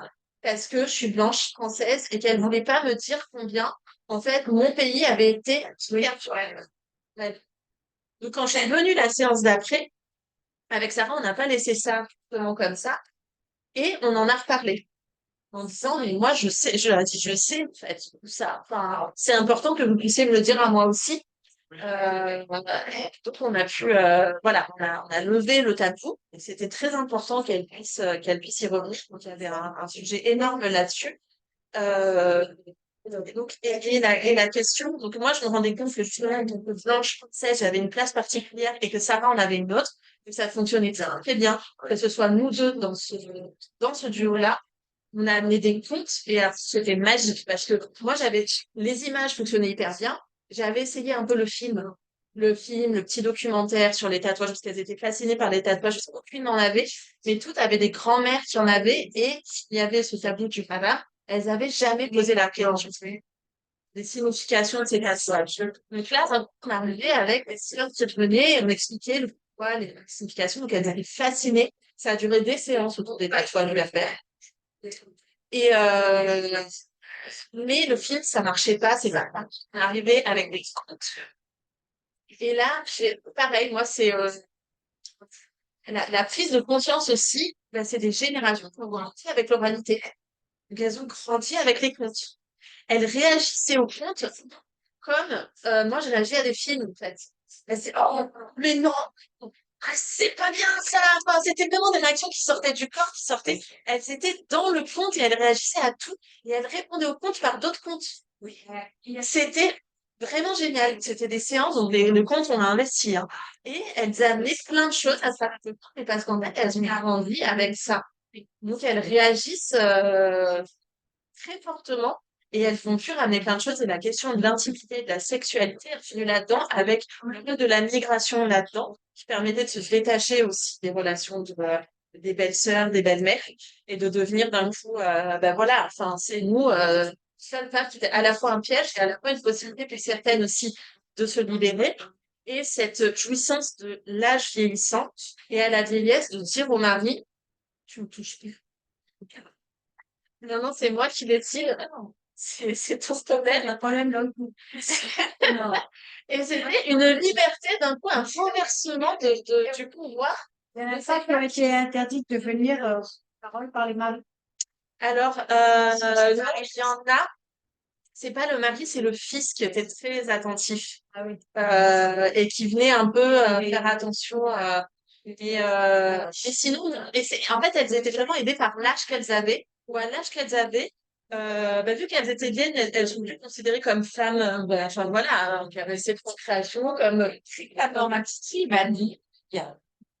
Elle m'a dit, mais toi, tu t'en fous, maman, tu fais comme tu veux, maintenant, c'est pas comme moi, la café. Ouais, c'est pas comme.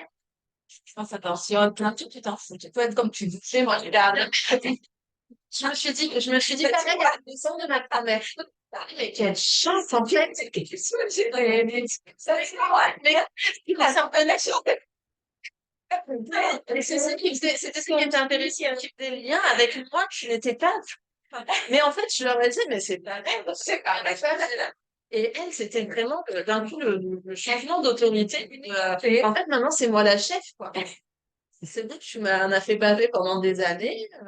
Puis elles sont cette pression sur le devoir qu'elles sont fatiguées aussi. Oui, alors, ils sont fatiguées. Elles se moquent d'eux, mais c'est tellement bon. Oui, elles s'expriment très fortes, quoi. Et elles sont, mais vraiment cette question de la sexualité qui se fait pas beaucoup, et puis qui est portée par la famille, en fait. Par la famille. Et des jalousies des sœurs, du mari, avec des expressions mais en fait, Oui, il est de mais tout ça, côté parce que faut voir justement, c'est toujours le système. Il y a des côtés positifs et des côtés négatifs. C'est un système. eh oui, c'est Voilà. complètement ça, ouais. Oui. Juste une petite Ouais. après, je peux parler sur le harangue et les cousins. Oui, J'aime là-dessus. exactement. Sur Ouais, puisque ces recherches sont poussées sur une quantité ouais, spécifiquement, ouais. et voilà, et voilà, sur le run, etc. Ouais. Il y a franchement tout là-dedans. Et C'est complètement. Là, mais c'est pour ça. Et du coup, ça m'a pas, ces lectures, tout ça, ça m'a pas mal aidé aussi, notamment après, dans d'autres travaux que j'ai pu faire avec elle, on a travaillé sur justement, l'intime et le public, ce qu'on gardait au sein de la famille, soit ce qu'on pouvait montrer à l'extérieur, en passant, et du coup, elle passait au village par rapport à ici, ce qu'on pouvait montrer, pas montrer, et je fonctionnais aussi toujours avec des images, mais du coup, par exemple, elles adoraient prendre les images de maison, de la maison kabyle à la maison cambodgienne sur Pilori. Elles prenaient beaucoup. La maison était d'un coup le support qui allait les faire investir la question de l'intime, du foyer et de ce qui se passe à l'intérieur, ce qui peut sortir ou pas. Et du coup, dans la migration, ce qu'on peut laisser voir dehors et ce qu'on peut faire rentrer de l'extérieur chez soi. Et qu'il est un jeu comment dire, d'équilibre ici. Et ce qu'on peut transmettre à ses enfants. Mhm. Et là, les trous de transmission béants, ce qu'elles n'ont pas raconté à leurs enfants, de leur histoire. Et pour le coup, Sarah, c'est intéressant parce qu'elle pouvait raconter justement tout ce qui lui manquait, que son père ne lui avait pas raconté, de ces histoires qui lui manquaient. Enfin voilà, c'était un travail du coup qui était particulièrement dense, riche, plein de choses. Donc c'est distribué un peu comme ça Dans les éléments. dans, dans les groupes, c'est des groupes à peu près d'une quinzaine. Là, elles étaient 15. Elles étaient 15, et c'était un groupe déjà qui existait en soi, parce qu'elle était très tenue par la coordinatrice Zejga, qui était elle-même kabyle, 82 ans, une force de la nature, et qui travaille dans cet assaut depuis très longtemps, et qui tient ce groupe, et du coup, qui le fait exister, au point où un jour, j'ai eu justement cette femme qui arrivait en retard, en couleur, qui parle très très mal français, et toutes se sont réunies autour d'elle, elles se sont mises à parler kabyle et elle m'expliquait que justement c'était cette femme qui n'avait pas été invitée au mariage de son fils avec cette femme marocaine, qui avait un conflit.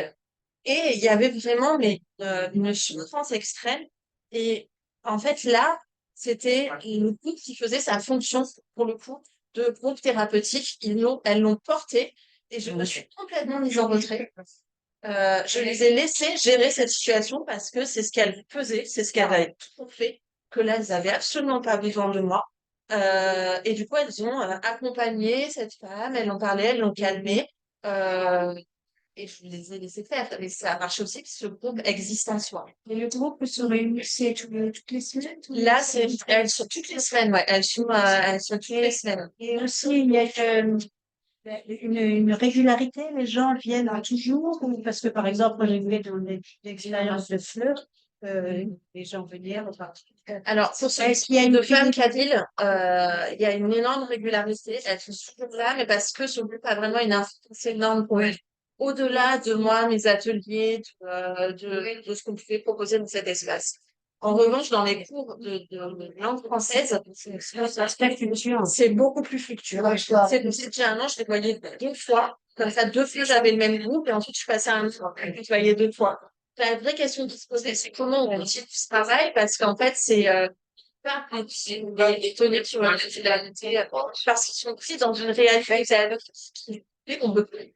C'est On vraiment voit que inspiré de parfois, moi dans certains bureaux, il y a une discussion, elle peut attendre 6 heures, et puis attendre. Il n'y a jamais eu niveau. Alors là, c'est complètement, ça va. Donc, il y avait quelque chose à partir du groupe même de formation pour les gynéco-obstétriciens de 95.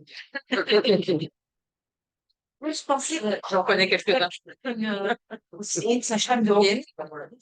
Ouais, c'est les gynécos, c'est Ah, ils Pas le temps de le trouver. Ils peuvent. Mais, Il faut les voir. oui, mais les sages-femmes de PMI, bien sûr, les sages-femmes de PMI, est-ce qu'il y en a assez maintenant dans le 80? Sûrement pas. Oui, mais encore faudrait-il qu'ils aient l'esprit ouvert, ces sages-femmes de PMI.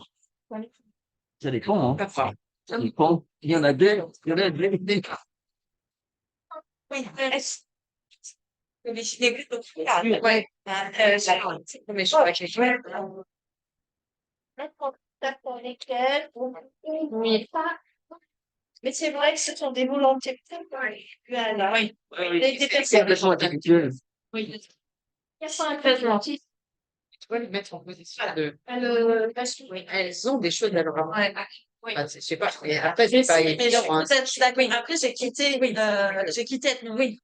Donc là, je fais plus ces ateliers, mais je rêverais de prendre ce type d'échange et d'ateliers et effectivement de renverser en fait cette relation et de mettre des soignants dans cette position de Sur une recevoir autre aussi, ouais, des d'inviter. recevoir, Je des le trouvais invités. génial, mais j'avais pas les contacts pour ça, mais d'inviter dans ces séances des soignants.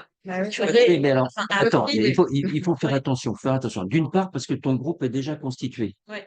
Donc, faut pas non plus en faire des animaux de cirque. Ah bah oui. Mais des fois, Oui, oui. Mais ça s'improvise pas, ça. Ça s'improvise pas. Ça s'improvise pas. Parce que on va visiter les femmes, etc. On va faire du service. Ouais, Non, non, ça faut- dans le cadre d'un projet où c'est construit avec une groupe. C'est-à-dire qu'il y a des échanges et puis au bout d'un moment, on pense Ouais. ensemble ouais. cette rencontre possible. Je, et je crois, non, je crois que c'est très important. C'est déjà, à mon avis, c'est plus toi qui peux faire le lien que de faire le groupe, parce que, voilà. Oui, parce que ça risque vraiment très vite de tourner à l'exotisme et au culturalisme. Voilà. D'ailleurs, voilà, toutes les femmes kabyles, elles pensent ça. Et donc, voilà, ça faut faire très attention. Il y a énormément de pièges. Moi, là-dessus, moi, je voudrais rebondir sur ce que tu fais, parce que ça rentre complètement dans ce que j'ai analysé dans la pédagogie de l'interstice, avec une responsabilité éthique aussi qu'il est important de souligner. C'est-à-dire que si ces femmes, parce que c'est surtout les femmes, donc ont pu s'exprimer là-dessus, c'est parce que tu t'adresses non pas à la verbalisation, mais à l'imaginaire. Et donc, c'est l'imaginaire qui sert de trait d'union entre tes représentations et leurs représentations. Et quand on s'adresse à l'imaginaire des gens, il faut qu'on fasse attention. Jusqu'où est-ce qu'on a le droit d'aller? À quel moment est-ce qu'il faut se dire, là, je vais trop loin, on risque, et en particulier avec ces populations, voilà. Et ça, c'est le premier truc. Mais ça veut dire aussi accepter le fait qu'on n'est pas dans le rationnel. Oui. Et donc que nos discours sont de l'ordre de l'imaginaire et pas du rationnel. Donc ça demande à l'animateur, et a fortiori quand il est professionnel de santé ou d'une autre discipline, de pouvoir s'extraire de sa rationalité. Parce que là, on s'adresse vraiment à l'imaginaire. Le deuxième point, c'est que on fait croire aux gens des choses. C'est-à-dire, C'est-à-dire, on stimule des croyances que ce qu'elles vont dire ne va pas être utilisé contre elles. Les croyances que toi, tu es bienveillante. Les croyances que après le groupe, ça ira mieux qu'avant le groupe. Ouais. Et ça, on n'en a pas conscience quand on fait un groupe de parole. Croyances ou des hypothèses? C'est des croyances. Des croyances, c'est vraiment, Des gens persuadés quoi. c'est-à-dire, non, non, mais c'est-à-dire, je crois, j'ai foi. Sinon, je me retire. Je m'engage pas dans ce dialogue. Je vais pas raconter, oui, tiens, Qui est suffisamment confiant. voilà, c'est ça. Et La confiance, c'est confiance, c'est la foi. Voilà. Mais c'est pour ça que le groupe de parole n'a pas émergé, il a émergé que avec ces femmes du centre culturel Idir. Il y a que là qu'un groupe de parole a émergé et que petit à petit, moi, c'est passé à moi et la clinicienne et ensuite maintenant c'est que Sarah. Sarah le gère toute seule. Parce que justement, moi, j'ai plus ma place. Il faut que ce soit quelqu'un, un professionnel de santé qui gère ce qui se. Alors ça, je ne crois pas, justement. Ah ouais? Ça, je pense pas. Je pense que la dualité, non, non, non. La dualité est très importante, justement, parce que toi, tu apportes un regard qui n'est pas technique. C'est pas justement un regard qui permet d'éviter la rationalisation excessive. Ouais. Mais il faut qu'on prenne conscience, quand on fait ce type d'action, dans les FLE, dans les CHU, etc., on mobilise de l'irrationnel.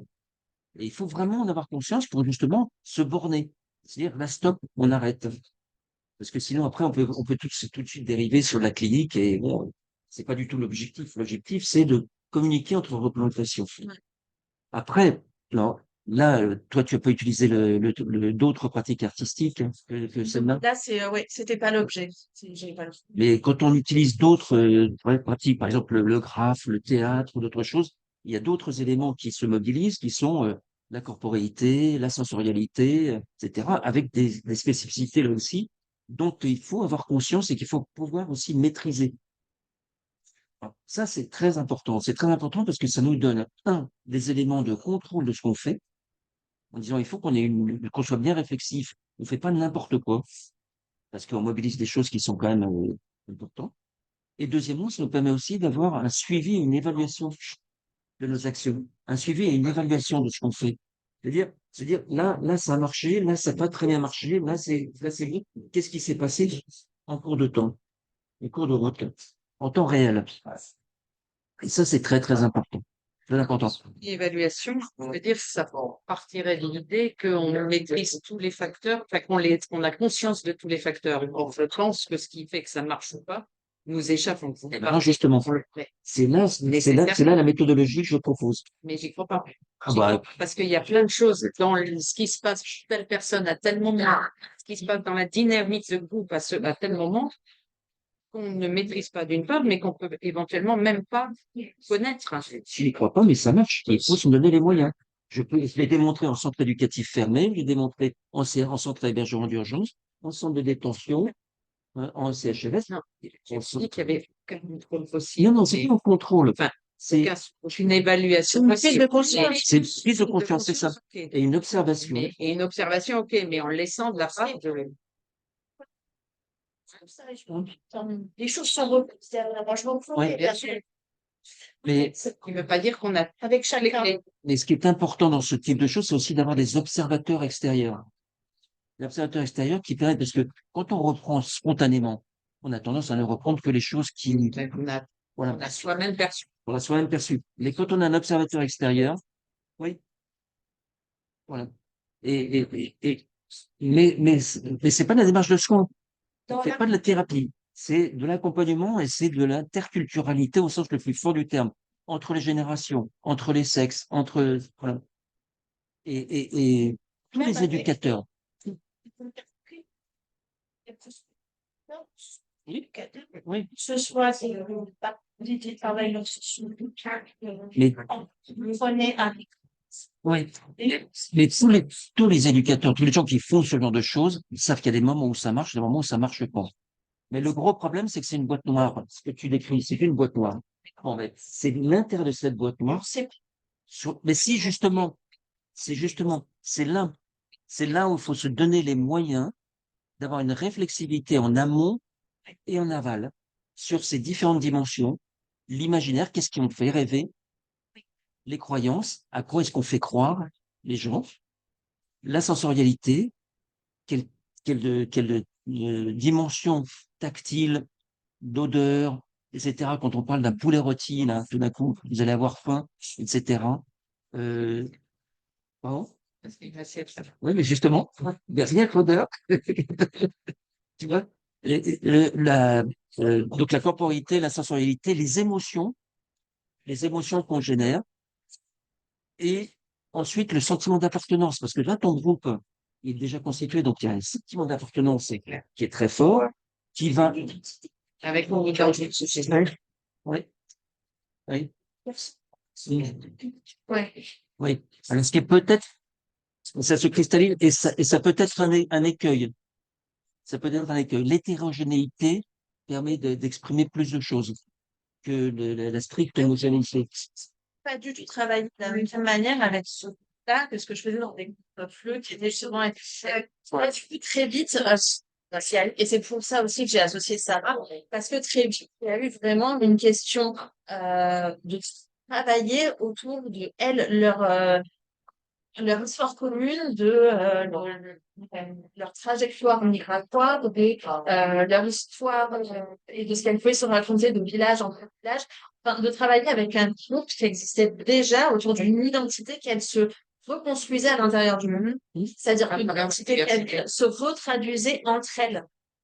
Parce que en réalité, elles se rendaient compte qu'il y avait des variantes de village à village, des variantes quand même importantes, mais que là, ce qui devait faire corps, c'était déjà leur identité kabyle à certains moments qui les réunissaient. Il y avait vraiment un cadre très spécifique, à penser de manière spécifique, qui était très différent des espaces, effectivement, d'apprentissage du français dans lesquels j'avais des jeux de Dans l'apprentissage du français, là, justement, les peu, c'est quand même assez dangereux parce que moi, j'en avais fait simplement 2 ans, pas longtemps, mais il y avait une consigne déjà au départ.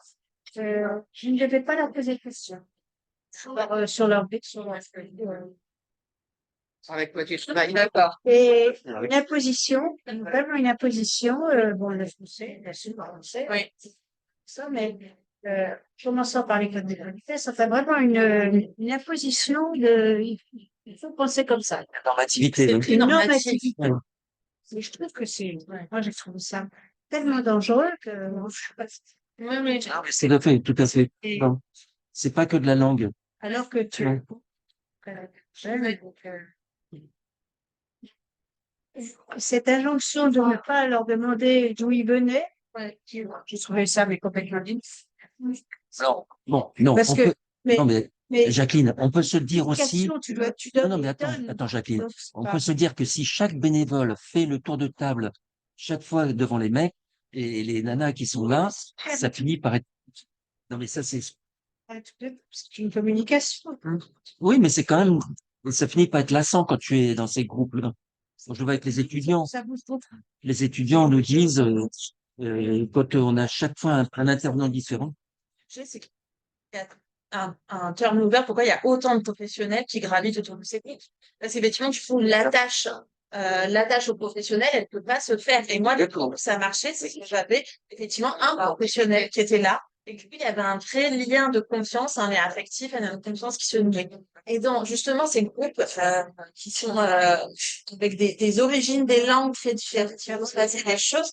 À Olney, je me souviens d'un groupe où j'avais un Afghan d'une quarantaine d'années, une Vénézuélienne d'une cinquantaine d'années. D'ailleurs, c'était génial parce que je présentais, justement, à un moment donné, j'en arrivais à montrer un exemple de rite thérapeutique de race de sorcière à Caracas.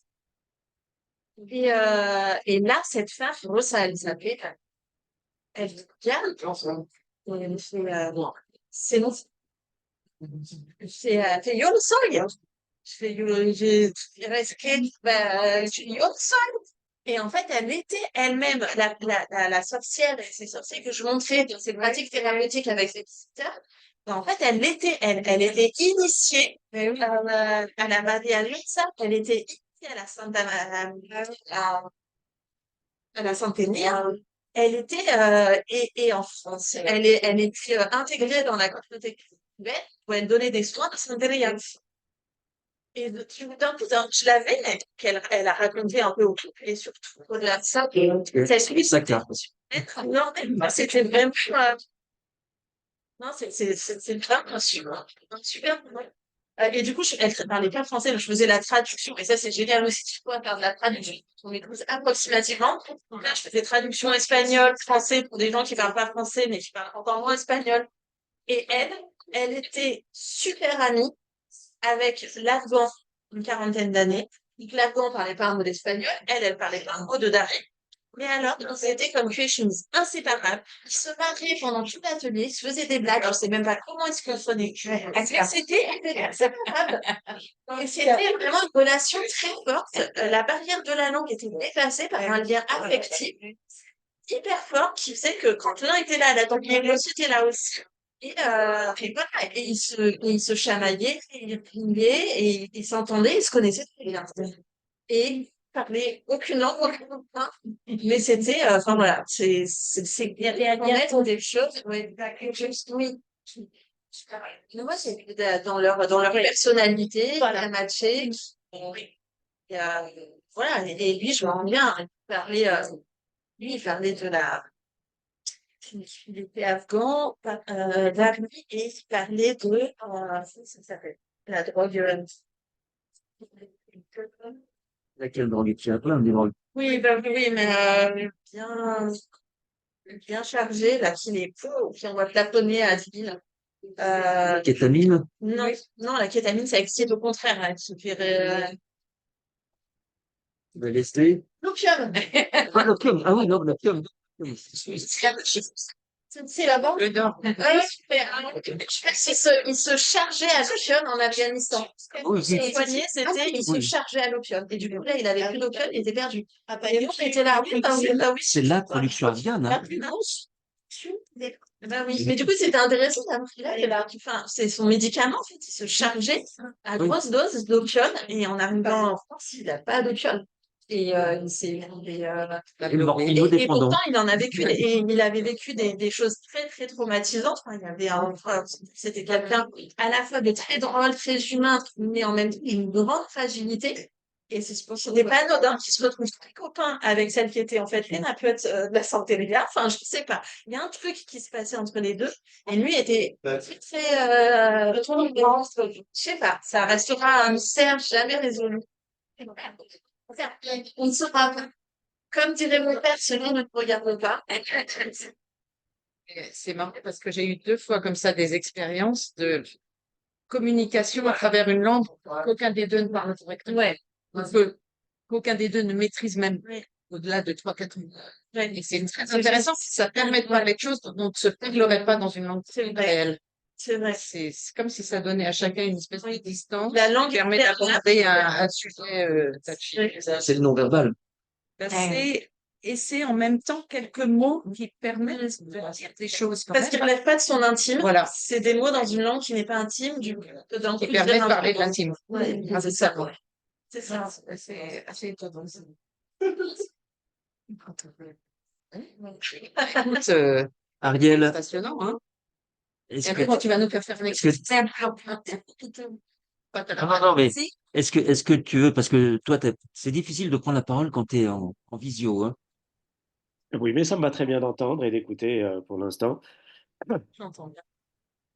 Vous ne Je m'entendez te pas? suggère de prendre la parole en disant, tout en reconnaissant que c'est difficile quand on est en vidéo. Donc, je Oui, oui, t'ouvre donc un j'ai bien espace. entendu et j'ai répondu que ça m'allait très bien d'écouter pour l'instant. J'ai pris un certain nombre de notes et je me demandais surtout si Camille avait encore des choses dans sa besace à raconter avant de revenir sur ce que j'avais moi Ah ouais, noté. j'en ai 1000, mais on va peut-être s'arrêter. Ma besace, c'est très lourde. Bah, oui, donc je trouve qu'il y a. Enfin, je me suis fait la réflexion première qu'il y avait une attention plus importante que je ne pensais à la question du soin et j'allais dire de la réparation du lien en acceptant de mettre un petit peu à découvert euh, tout ce qui avait été, j'allais dire, soigneusement tenu caché. Euh, parce que c'était accepté, c'était dans des espaces de sécurité un petit peu et où la fragilité est possible et où elle se découvre aussi comme force, etc. Là où elle était portée un peu comme un fardeau.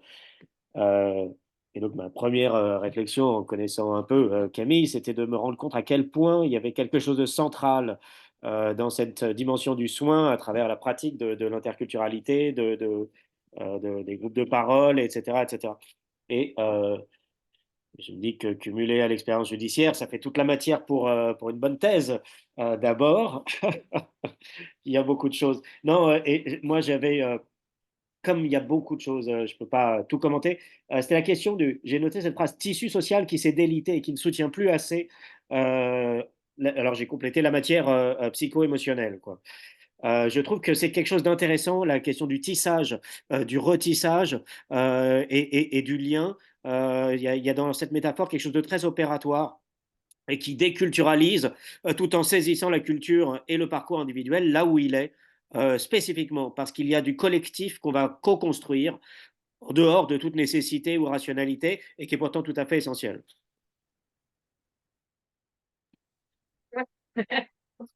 Du coup, d'ailleurs, je pense que c'est l'importance des groupes à ce moment-là. C'est que je pense qu'ils peuvent parler aussi avec ce que je leur propose parce que ils sont un groupe qui se connaît d'une certaine manière et que ça vient le relier dans ce travail de médiation, justement, en faisant ces ponts entre les imaginaires. Il y a un tissage qui se refait au sein du groupe Ouais, ouais. de liens entre les autres, les uns et les autres, là où ils pensaient pas forcément le situer, ce lien. Et peut-être parfois, justement, ce lien dans l'imaginaire, la culture, qu'est-ce que c'est si c'est pas justement ce tissage perpétuel de nos imaginaires, bah, peut-être que quelque part, il est un peu thérapeutique dans ces moments, avec toutes les guillemets, toute l'attention à apporter quand même à ce cadre-là, cadre qui en plus est éphémère, donc il peut être thérapeutique en même temps qu'il peut être aussi un peu fragilisant parce qu'il se renouvelle pas forcément, mais je sais pas. Toute thérapeutique et les effets secondaires. C'est vrai. Oui, oui. C'est Si c'est vrai. efficace, ça peut être dangereux. Ah oui, c'est pas mal vu comme ça. Oui, mais c'est aussi l'expérience transitoire du cadre, justement. Euh, Ouais.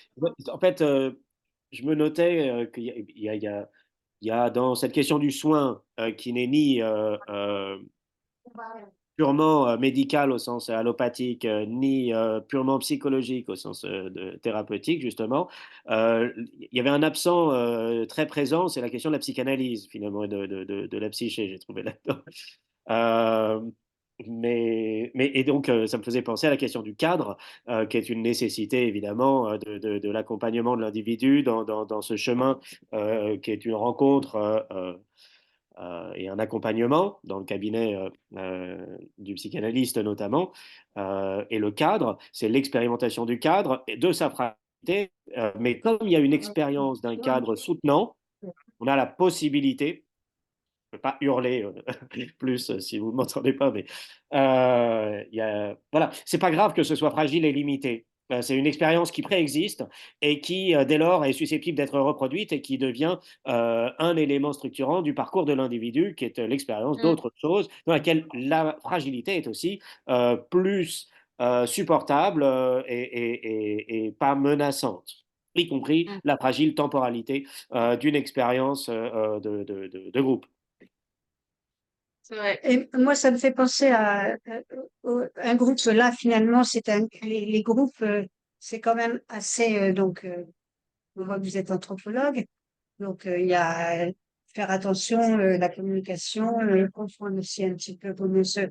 Mais est-ce que ce serait pas intéressant finalement d'avoir des groupes qui soient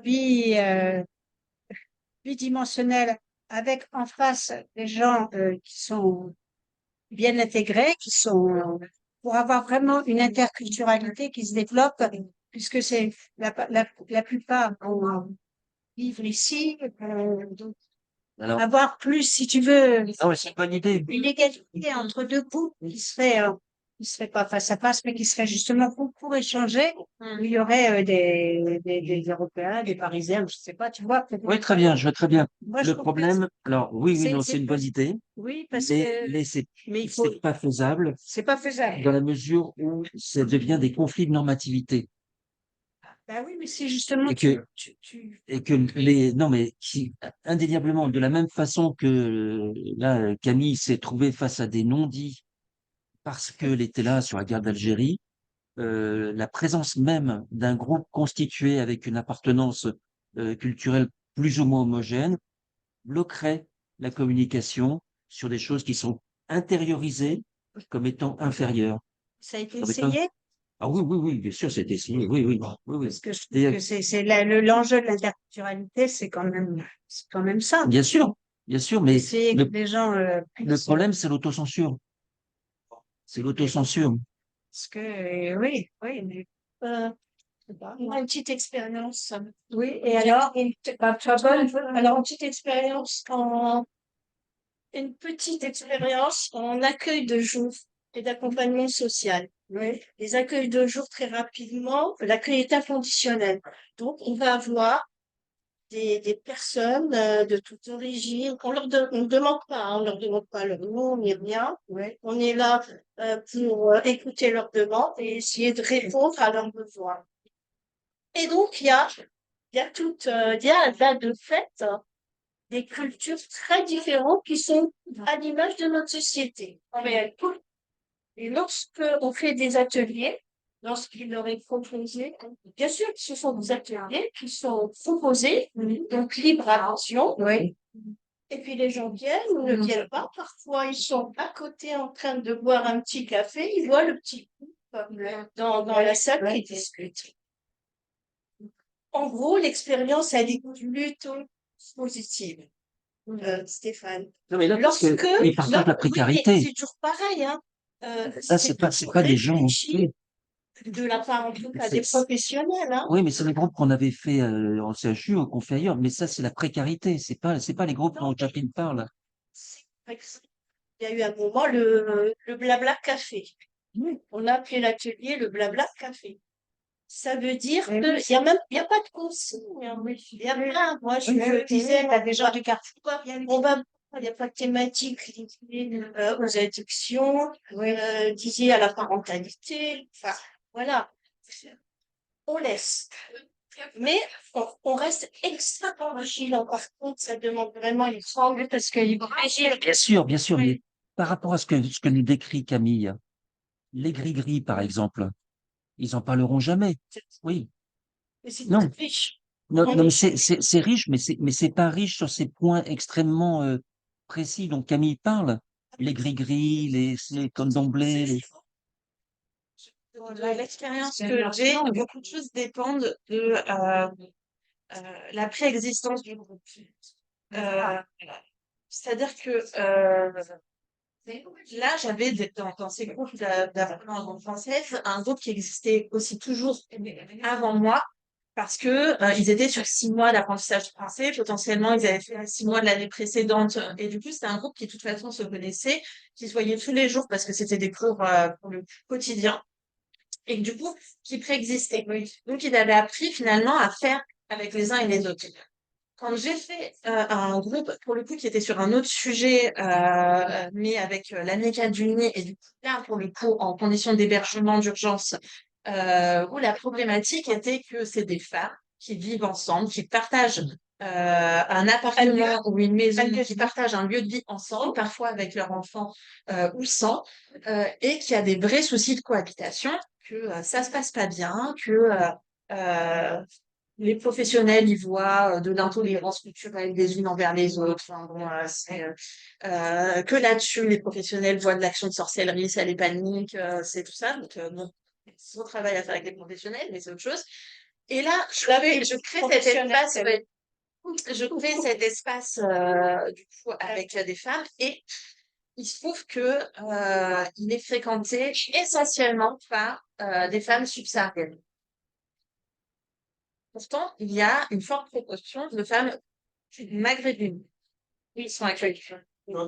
Et les conflits viennent aussi beaucoup entre femmes du Maghreb et femmes d'Afrique subsaharienne. Là, j'ai que des femmes subsahariennes.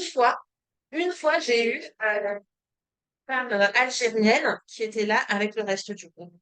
Et ça a été très compliqué. Pour le coup, le travail de médiation a été à mener sur toute la séance et c'était vraiment un travail assez épuisant qui m'a demandé d'être constamment concentrée sur ce qui se passait parce que effectivement, ces femmes d'Afrique subsaharienne avaient complètement intégré le racisme dont elles ont vécu quand elles sont passées par l'Afrique du Nord pour arriver en France.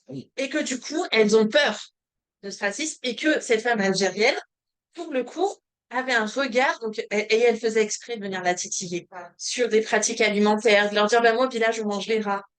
Elle faisait exprès parce qu'elle savait très bien que cette femme qui était présente, qui est algérienne, allait réagir. Mais ça, mais on peut pas, etc. Enfin, et ça se jouait comme ça. Et cette femme algérienne n'est plus jamais revenue et j'ai eu que les femmes d'Afrique subsaharienne.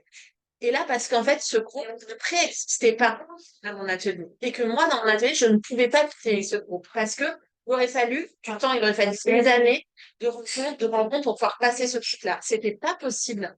Parce que, effectivement, il n'y avait pas eu ce temps nécessaire pour que les gens puissent se rencontrer et dépasser ce truc-là. Donc, effectivement, même pour le coup, elle partageait, mais je pense que le fait qu'elle partage la précarité, ça a amplifié le fait qu'elle ne puisse pas se comprendre. Ça a joué l'amplificateur plutôt que de jouer la solidarité. Il y a pas C'est le- Il n'y a pas forcément de solidarité. Ah, mais Non, non, non, non, non, tout ça. ça, eh ben, elle est sûre d'être exactement. Mais c'est surprenant les professionnels. Les professionnels ne comprenaient pas ça. Et ça peut être très excluant. Oui. C'est très clair. Et le groupe de parole, là, sert de caisse de résonance au conflit de la structure. Donc, mais c'est positif, hein. Oui. Parce que ça permet de verbaliser et d'avancer. Mais il faut le travailler. C'est Ah oui, parce qu'il faut le travailler. Oui. Faut le travailler. Là, c'était très intéressant. On a Ça besoin fait des de choses qu'on se dire et qu'on est travaillé avec ça. Et oui, Sur une séance avec cette femme, et j'ai regretté, mais après, je me suis, c'était, donc je l'ai signifié, enfin, j'en ai parlé avec l'équipe. Et je crois que bah, l'année d'après, je suis partie, mais il me semble que sur l'année d'après, il y a plus de mixité. C'était toujours pas évident, mais pour moi, ça me posait question. Je ne sais pas que c'était un problème, mais ça me posait question que du coup, j'ai eu plus que les femmes, cette femme ne soit jamais revenue et que j'avais que le monde de la subsaharienne. Mais parce que c'était pas assez sécurisant, Ah oui, ça ne oui. pouvait pas s'installer dans un lieu où elle était Elle avait réussi à exclure celle oui, qui est menacée. oui. Quand même. Ben, voilà. Ben, elles étaient majoritaires. Une efficacité. Je prends des reconnaissances symboliques, hein. Ouais, c'est pas non plus. Elle a cherché, hein, clairement. Elle a cherché. sinon, il y a je veux dire, quand on travaille et des choses, soit des formes de stabilisation, la culture, on est toujours confronté à cette difficulté. Il va être très important, véritablement. Il faut travailler parce que la vie, maintenant, en dehors mais en collectivité, déjà, tu penses qu'on accepte c'est l'autre avec toutes ces conférences. Ouais. Et c'est plus difficile quand ce sont des personnes qui sont en situation d'exclusion, de précarité, fragile, de difficulté. C'est encore plus compliqué. Alors, à cet égard, justement, la semaine dernière, dans le DU Santé de Migrants, on a eu un mémoire absolument extraordinaire d'une femme africaine, subsaharienne. Je sais pas, elle n'a pas donné son background, mais c'est quelqu'un de très, très trapu et qui vit depuis 3 ans et demi en CHU, en centre d'hébergement d'urgence. Et elle a fait une analyse socio-anthropologique de toutes les personnes et de toutes les relations, de toutes les interactions. C'est 50 pages, c'est absolument fabuleux. Normalement, elle m'a dit qu'elle allait peut-être en faire un bouquin. Je lui ai dit, il faut absolument le faire. Il faut absolument le faire. Si ça vous intéresse, je vous le passerai. Parce que sur cette expérience de l'intérieur, vécue de l'intérieur, avec la sorcellerie, avec les agressions sexuelles entre femmes, avec, voilà. Oui, non, mais ça, oui, c'est ça. C'est vraiment très, très, très intéressant. Très, très intéressant.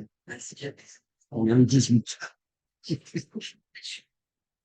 Bon, Il y a deux points, Camille. Moi, ce que vous avez dit.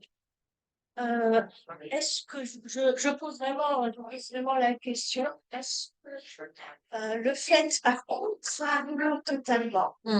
C'est d'une autre culture. En revanche, l'intervenant, soit culture française, européenne, je ne sais pas, ne va pas par rapport, on est dans la santé, dans l'expression, la souffrance, etc. Ne va pas faciliter en quelque sorte l'accompagnement, même si par ailleurs c'est plus bon, c'est la communication. Mais le faciliter, ce sont des personnes, des familles qui vont être là avec cet intervenant qui est mis, voilà, connaît pas qui en fait faciliter peut-être l'expression de cette symptôme, parce qu'il y a il y a plus cette pression sociale, familiale, et même culturelle. Et ben peut-être aussi pour la même raison que la langue française peut se retrouver comme la langue qu'on utilise pour parler de l'intime. Voilà. Peut-être parce que justement, moi, je relève pas de leur intime. Au niveau de la langue, de la culture, donc c'est possible, hein. C'est à questionner. J'ai pas d'éléments de réponse. Enfin, mais c'est, C'est une excision. Ouais. Ou les mêmes choses. Ouais. Ne pouvez pas aborder. Et donc, quand j'ai lu cette demande, j'ai dit, mais on a qu'une sujet, ça me paraît.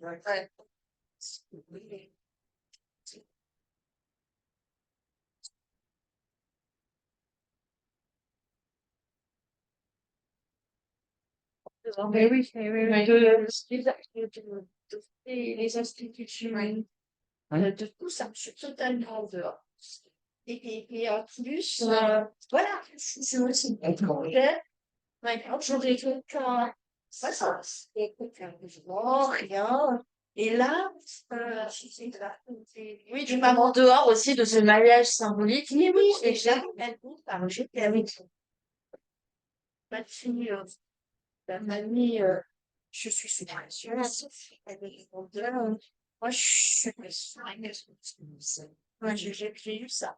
Ou alors, ça a été fait et bon, par rapport à la loi, Ah oui, mais c'est, mais mal. non, c'est cette fonction de tiers neutre, qui permet justement, voilà. Ouais. Dire ça. Oui, la fameuse neutralité est une chose extrêmement bienveillante. Mais je pense pas que ce soit la neutralité. Je pense pas qu'on soit perçu comme neutre plutôt, mais comme l'étranger. Alors,